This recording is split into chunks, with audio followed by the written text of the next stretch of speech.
Pūmauana a raukura roa ki te reo me ngā tikanga Māori e hara hoki tērā i te kōrero whakatū me kenera i te mea kuia te tamāhine a Tom Roa kai ako whare wānanga o Rongonui.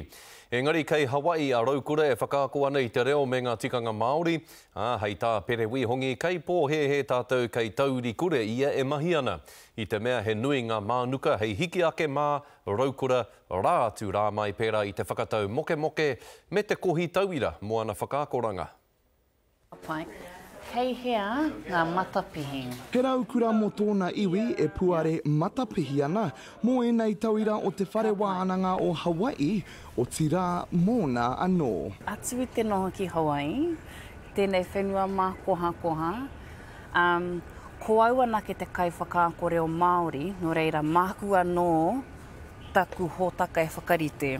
Ka whakaakona ngā reo katoa o te moana nui a Kiwa ki tēnei o ngā whare wānanga.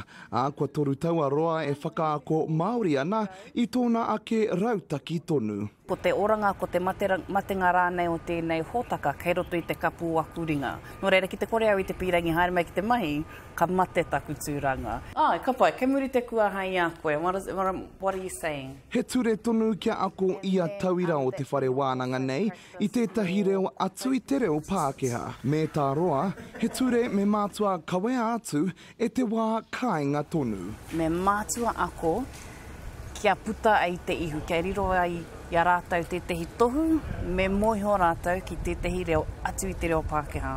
Kāre tērā i te kāinga. Te kaunoi ho ngā tauira o tōna akomanga, me ona painga he kaha ke ake te arotahi ki era nama iti. Ko te nuinga o ngā tauira, kei te moiho ki te reo Hawaii ana. No reira, ka tere mau i a rātau te reo, he rawe. He rawe te whakaako i a rātau. I te mea ki te ako koe i tētehi reo o iwi ke, ka uru koe ki roto i tō rātau ao. Kāti, aro whakamua ana, he hia anō kia puta whānui te whakaako reo ki ngā wānanga maha o te whenua nei. Te haere ki hino.